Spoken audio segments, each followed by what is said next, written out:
আলোচনাটি শুরুতেই সবাইকে স্টক অবজারভারের পক্ষ থেকে শুভেচ্ছা জানাই। আজ আমরা 5টি high momentum high liquidity stock নিয়ে বিস্তারিত আলোচনা করব। স্টকগুলো হলো KPPL, Olympic accessories, Fuwang Food, BDTHAI এবং ইন্ট্রাকো। এর মধ্যে দুটি স্টক BDTHAI এবং ইন্ট্রাকো ভালো মোমেন্টাম নিয়ে সামনের দিকে এগিয়ে যাচ্ছে। ফুয়াংফুড একটা সিগনিফিক্যান্ট কারেকশন হওয়ার পর আজ ঘুরে দাঁড়িয়েছে। KPPL এবং অলিম্পিক অ্যাক্সেসরিজ এই দুটি স্টক লং র্যালি হওয়ার পর ভালো একটা কারেকশন হয়েছে।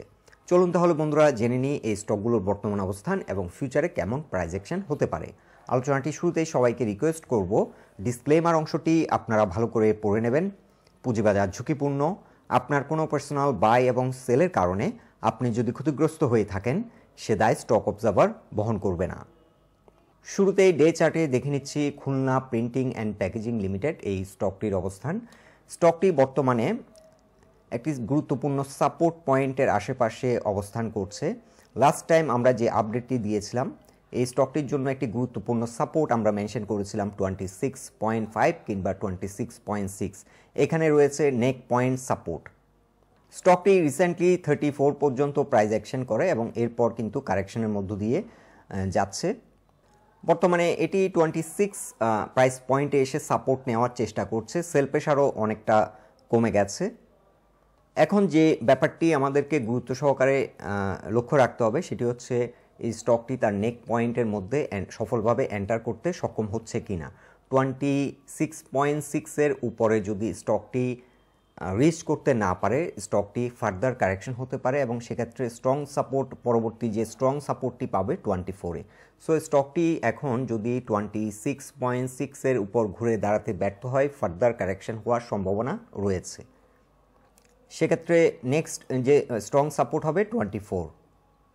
তবে সেল প্রেশার অ্যাপারেন্টলি অনেকটা কমে গেছে। সো নেক্সট ট্রেডিং সেশনে যদি 26.6 উপর ঘুরে দাঁড়াতে সক্ষম হয় স্টকটি এখান থেকে ঘুরে দাঁড়াবে এবং কিছুটা সাইডওয়ে প্রাইস অ্যাকশন আমরা এখন আশা করতে পারি।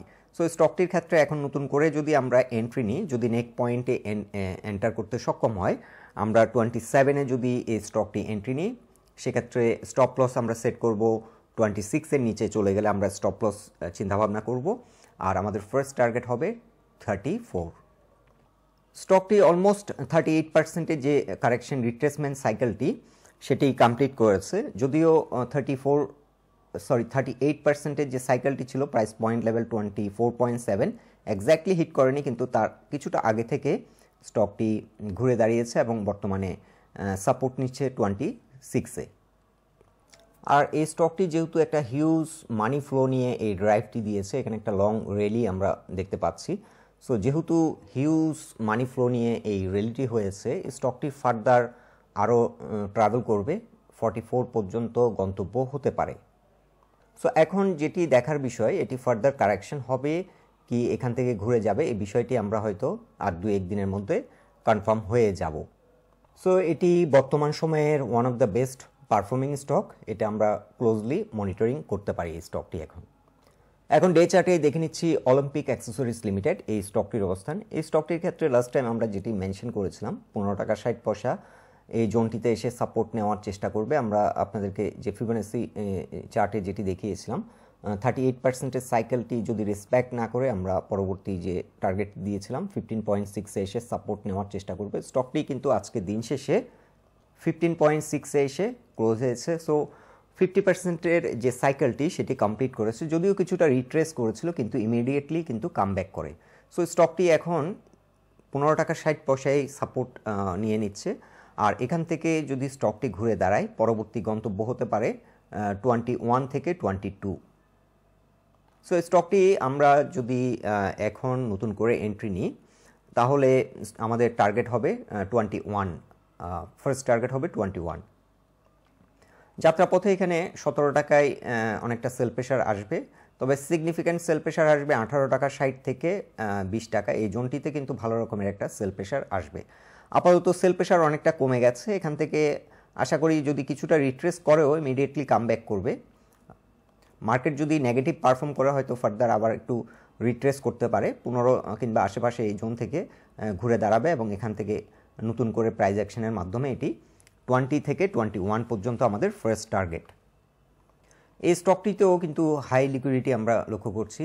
হিউজ মানি ফ্লো নিয়ে কিন্তু এই যে রিভার্সালটি করেছিল, হিউজ মানি ফ্লো আমরা লক্ষ্য করছি। সো এই স্টকটি ফার্দার আবার ট্রাভেল করবে এবং সেক্ষেত্রে হয়তো রিসেন্ট যে হাইগুলো রয়েছে সেগুলোকে ব্রেকআউট করে নিউ হায়ার হাই ক্রিয়েট করার সম্ভাবনা রয়েছে। আমরা উইকলি চার্টে যদি স্টকটির অবস্থান এক নজর দেখে নিই, স্টকটি লং র্যালি হওয়ার সম্ভাবনা রয়েছে এবং সেক্ষেত্রে 26 হতে পারে গন্তব্য।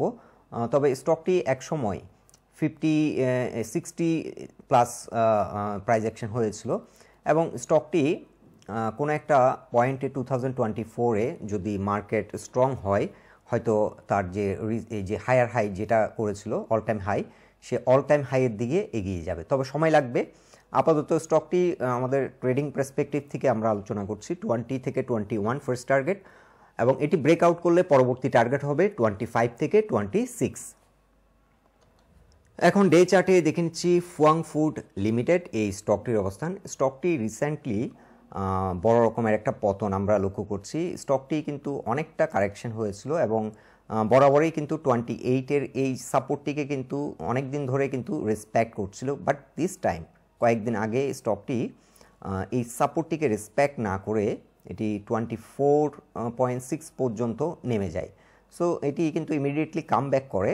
আজকে দিন শেষে এটি স্টকটি ক্লোজ হয় 29.1। সো 28 হচ্ছে এই স্টকটির জন্য, 27.9 কিংবা 28 এই স্টকটির জন্য এখন কি সাপোর্ট। স্টকটি যদি আমরা নতুন করে এন্ট্রি নিই 28-এর নিচে গেলে স্টপ লসের ব্যাপারটি মাথায় রাখতে হবে। যদিও এই জোনটি ছিল একটা ম্যানিপুলেশন, এখানে কিন্তু তেমন একটা ভলিউম ছিল না।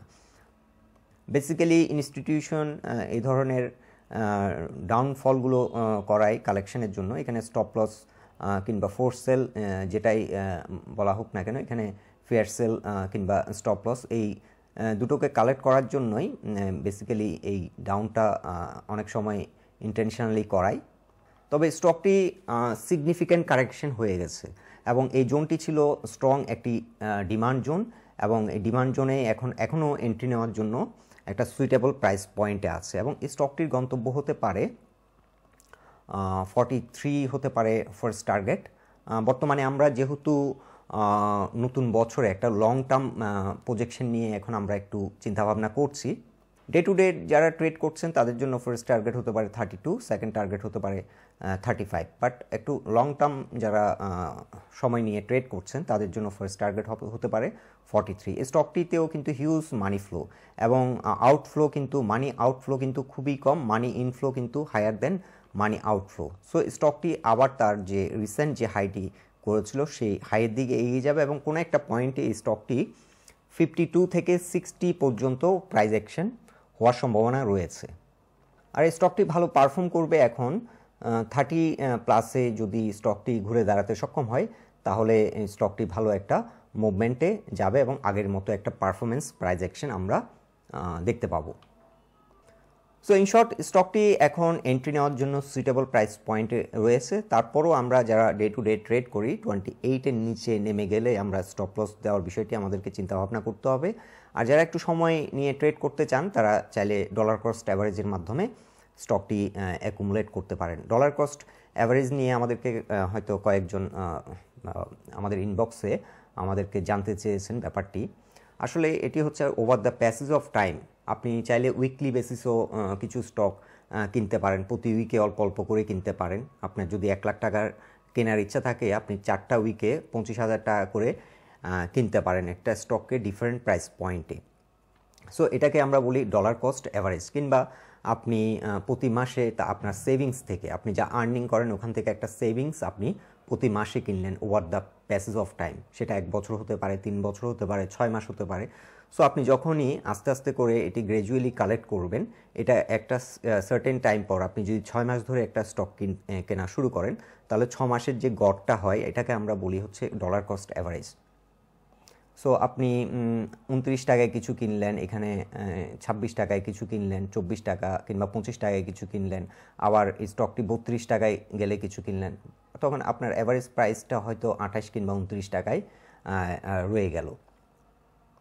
সো ইন শর্ট, এখন কি সাপোর্ট হচ্ছে 28, স্টকটির গন্তব্য হতে পারে 44 তবে যারা শর্ট টার্ম চিন্তাভাবনা করছেন ট্রেডিংয়ের তাদের জন্য 32 হবে ফার্স্ট টার্গেট, সেকেন্ড টার্গেট হবে 35। এখন ডে চার্টে দেখে নিচ্ছি BDTHAI অ্যালুমিনিয়াম লিমিটেড এই স্টকটির অবস্থান। এই স্টকটি ভালো মোমেন্টামের মধ্যে রয়েছে, আজকেও ভালো প্রাইস অ্যাকশন করেছে, দিন শেষে সেলার লেস অবস্থানে ছিল, 31.4 এসে ক্লোজ হয়েছে। কালকের দিনটি এই স্টকটির জন্য হবে একটা অগ্নি পরীক্ষা, কারণ স্টকটি বর্তমানে একটা রেসিস্ট্যান্স পয়েন্টে রয়েছে, এখান থেকে রিজেক্ট হলে স্টকটি কারেকশনে চলে যেতে পারে, আর এই জোনটিকে যদি ব্রেকআউট করে তাহলে স্টকটি আরও স্ট্রং মোমেন্টাম ফর্ম করে স্টকটির পরবর্তী গন্তব্য হতে পারে। আমরা একটা প্রজেকশন দিচ্ছি উইকলি চার্টে, 43 থেকে 44 পর্যন্ত প্রাইস অ্যাকশন হতে পারে। যদি কালকে 32-র ব্রেকআউটটা যদি সাকসেসফুল হয়ে যায় তাহলে স্টকটি ফার্দার ট্রাভেল করতে পারে 44 পর্যন্ত। তবে ব্রেকআউট দিলে একটা রিটেস্ট হওয়ারও সম্ভাবনা রয়েছে, এই বিষয়টিও মাথায় রাখতে হবে। তো বর্তমান যে ভলিউম, এই ভলিউমের ধারাবাহিকতা যদি ঠিক থাকে স্টকটি সাকসেসফুলি ব্রেকআউট দেওয়ার সম্ভাবনা অনেক বেশি। আর এই স্টকটি যদি কালকে এই জোন থেকে 32 কিংবা তার আশেপাশে কোনো পয়েন্ট থেকে যদি রিজেক্ট হয়ে যায় সেক্ষেত্রে 27-এ এসে ফার্স্ট সাপোর্ট এবং পরবর্তী সাপোর্ট হচ্ছে 24.6। ইন বিটুইন ছোটোখাটো কিছু সাপোর্ট আছে প্রাইস পয়েন্ট লেভেলে, আমরা এটা স্ট্রং সাপোর্ট জোনগুলোকে মেনশন করছি। এখন আমরা উইকলি চার্টে দেখে নিচ্ছি ইন্ট্রাকো রিফিলিং স্টেশন লিমিটেড এই স্টকটির অবস্থান। এই স্টকটি নিয়ে আমরা বেশ কয়েকটি আপডেট দিয়েছি, বিশেষ করে এখানকার যে স্টকগুলো নিয়ে আলোচনা করছি আমরা ডে টু ডে বেসিস আলোচনা রাখি, অনেক সময়ই আমরা এই স্টকগুলো নিয়ে আপডেট দিই, কারণ ট্রেডিংয়ের জন্য এই স্টকগুলো বর্তমান সময়ে সুইটেবল স্টক, যার কারণে কুইক আপডেট দিয়ে থাকি। সো লাস্ট টাইম আমরা ইন্ট্রাকো নিয়ে যে আপডেটটি দিয়েছিলাম, যে আমরা বলেছিলাম যে বর্তমানে যেহেতু এই স্টকটিতে একটা গুড নিউজ আমরা অলরেডি পেয়ে গেছি, সেহেতু আমরা 42 ফার্স্ট টার্গেট সেট করেছিলাম। আমরা বলেছিলাম যে এটি আমরা আপাতত সেল না করে আমরা চাইলে 48 থেকে 50 আমাদের ফার্স্ট টার্গেট সেট করতে পারি। আজকে কিন্তু 42-তে যে রেসিস্ট্যান্সটি ছিল সেটা ব্রেকআউট করে দিন শেষে 42.7-এ এসে ক্লোজ হয়। যদিও ডে চার্টে আমরা ভলিউম খুব একটা না, ভলিউম ঠিক আছে, উইক চার্টে যেহেতু আজকে ফার্স্ট একটি ট্রেডিং সেশন ছিল যার কারণে অনেক লো ভলিউম শো করছিল, কিন্তু ডে চার্টে আমরা লক্ষ্য করছি গত 2-3 দিনের ভলিউমের চেয়ে আজকে অনেকটা বেশি ভলিউম নিয়ে কিন্তু এই ব্রেকআউটটি দিয়েছে। সো স্টকটি এখন ফার্দার যে রেসিস্ট্যান্স ফেস করবে 46 এসেও কিন্তু 46 এই জোনটিতে এসে কিন্তু একটা সেল প্রেশার ফেস করবে এবং এই সেল প্রেশারটি কাটিয়ে উঠলেই 48 থেকে 50 পর্যন্ত প্রাইস অ্যাকশন হবে। সো আপাতত ফার্স্ট টার্গেট হবে 48 থেকে 50, আর স্টকটির এখন সাপোর্ট হবে 42 এবং এর নিচের যে সাপোর্টটি সেটি হবে 38.5, স্টকটির জন্য এখন স্ট্রং সাপোর্ট। সো বন্ধুরা, এই 5টি স্টক নিয়ে এটাই ছিল আমাদের অবজারভেশন। আলোচনাটি যদি আপনাদের ভালো লেগে থাকে অবশ্যই পোস্টটিকে লাইক দিন, আর আমাদের সাথে থাকার জন্য আপনাদের অসংখ্য ধন্যবাদ।